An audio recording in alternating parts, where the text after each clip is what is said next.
خاص طور پر یہ طلاق ثلاثہ کا جو مسئلہ ہمارے ہاں رہا ہے، چونکہ مجھ پر خود ایک دور گزرا ہے اور میں اللہ تعالیٰ سے معافی کا خواستگار ہوں کہ بعض لوگوں کو میں نے بھی جب وہ مجھ سے رائے طلب کرتے تھے تو اگرچہ ہمیشہ میں کہتا تھا میں مفتی نہیں ہوں، میں فتویٰ نہیں دے سکتا، آپ جائیے اور کہیں بھی کسی جو بھی آپ کا مسلک ہے اس کے مفتی صاحب سے آپ فتویٰ لیجئے، لیکن یہ ہے کہ اس قدر پریس کرتے تھے لوگ۔ اب تو کچھ عرصے سے میں نے بالکل اس فیصلے کے اوپر جو ہے سختی کے ساتھ عمل شروع کر دیا ہے کہ میں قطعاً اس میں اپنی رائے بھی ظاہر نہیں کرتا، لیکن یہ ہے کہ بدقسمتی سے رائے میری یہی تھی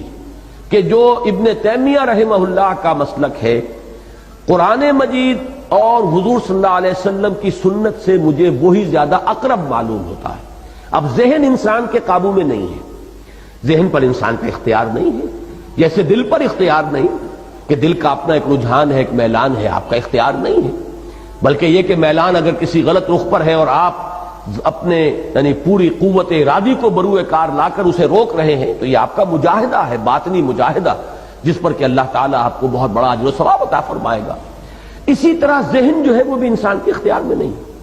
ذہن میرا یہی رہا۔ مجھے جب یہ معلوم ہوا کہ چاروں ائمہ ہمارے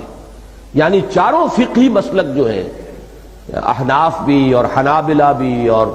شوافع بھی اور مالکیہ بھی، سب کا متفق علیہ مسلک یہی ہے کہ جب 3 طلاقیں ہو جائیں چاہے وہ ایک ہی بار دی گئی ہو تو وہ طلاق مغلظ ہے، اگرچہ بہت بری ہے، بہت ناپسندیدہ ہے، بہت ہی مکروہ ہے، اور اس پر حضرت عمر رضی اللہ تعالیٰ عنہ کا عمل یہ تھا کہ جو شخص یہ کرتا تھا اسے پھر کوڑے لگواتے تھے، لیکن یہ کہ طلاق نافذ ہو جاتی ہے۔ اب اس میں سامنے بات آتی تھی عقلی اعتبار سے کہ اتنا نازک معاملہ، خاندانوں کی تباہی اور بربادی، ایک انسان شدید غصے کے عالم کے اندر کو کہہ بیٹھا ہے، تو کیا یہ چیز ایسی ہے کہ جس پر اس قدر سخت موقف اختیار کیا جائے؟ اب چونکہ معلوم ہوا ابن تیمیہ کا بہت اونچا مقام ہے میری نگاہ میں، بہت بلند مقام ہے، وہ خاص طور پر قرآن مجید کی حکمت کے بہت بڑے عالم ہیں، پھر سنت و سیرت کا ان کا مطالعہ بڑا گہرا ہے، اس معاملے میں ان کی رائے ایک شاذ تھی۔ میرا گمان یہ تھا کہ کسی نہ کسی اور کی بھی ہوگی، ان تمام جو مکاتب اربعہ ہیں ہمارے فقہ کے ان میں سے کسی کی اور رائے بھی ہو، تبھی تو اہل حدیث حضرات کی یہ رائے ہے۔ لیکن بعد میں مجھے معلوم ہوا کہ نہیں، یہ اہل حدیث حضرات یہ سند لیتے ہیں صرف امام ابن تیمیہ رحمہ اللہ کی رائے سے، باقی چاروں جو ہمارے مکاتب فقہ اہل سنت کے وہ متفق ہیں اس پر کہ 3 طلاقیں جو ہیں وہ اگر بیک وقت دی جائیں تو وہ 3 ہی شمار ہوں گی اور وہ طلاق مغلظ ہو جائے گی، کہ اب ان دونوں کے درمیان نہ رجوع کا کوئی امکان، نہ عدت میں رجوع، نہ عدت کے ختم ہونے کے بعد نکاح ثانی، جب تک کہ اس عورت کا نکاح کسی اور مرد سے نہ ہو، اور پھر وہ مرد بھی اپنی آزاد مرضی سے جب چاہے کبھی اگر طلاق دے دے تو پھر واپس رجوع کر سکیں گے، یہ سابقہ شوہر کے ساتھ اس عورت کا نکاح ہو سکے گا۔ اب اس پر لوگ روتے ہیں، چلاتے ہیں، وہ طرح طرح سے ادھر جا ادھر جا، اور اندیشہ یہ ہو جاتا تھا کہیں، چونکہ شیعہ مکتب فکر بھی یہی ہے، اور میرے علم میں بہت سے لوگ اسی بات پر شیعہ ہو گئے، بہت سے جو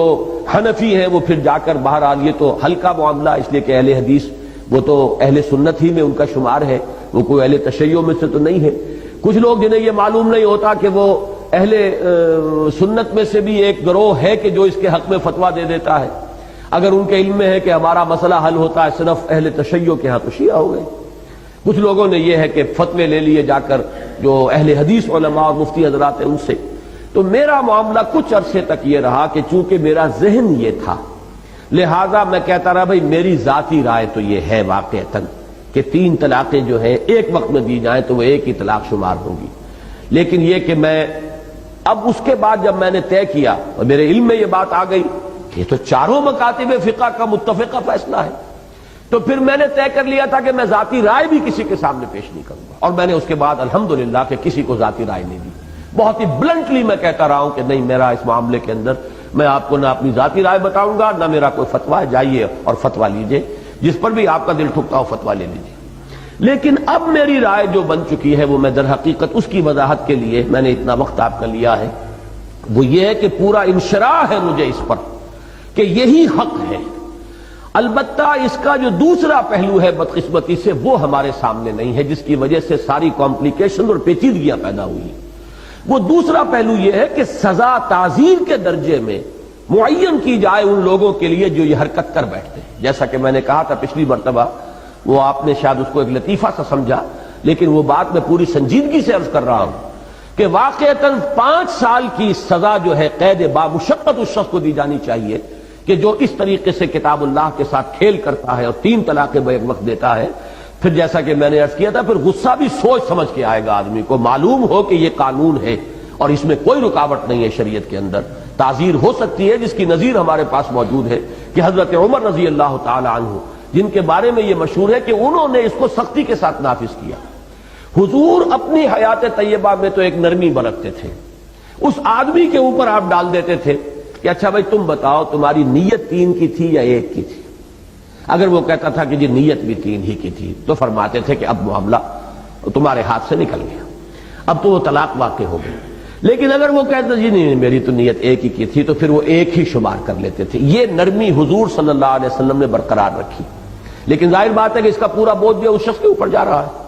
لیکن حضرت عمر نے یہ دیکھ کر کہ لوگ اس سے فائدہ اٹھا رہے ہیں، دیتے ہیں طلاقیں پورا روب جھاڑنے کے لیے، اور بیوی کو کے لیے تو گویا کہ وہ یعنی زمین و آسمان ایک ہو جاتے ہیں غریب کے لیے جب اس کو طلاق جو ہے مغلظ طلاق دے دی جائے، کیا کرے گی؟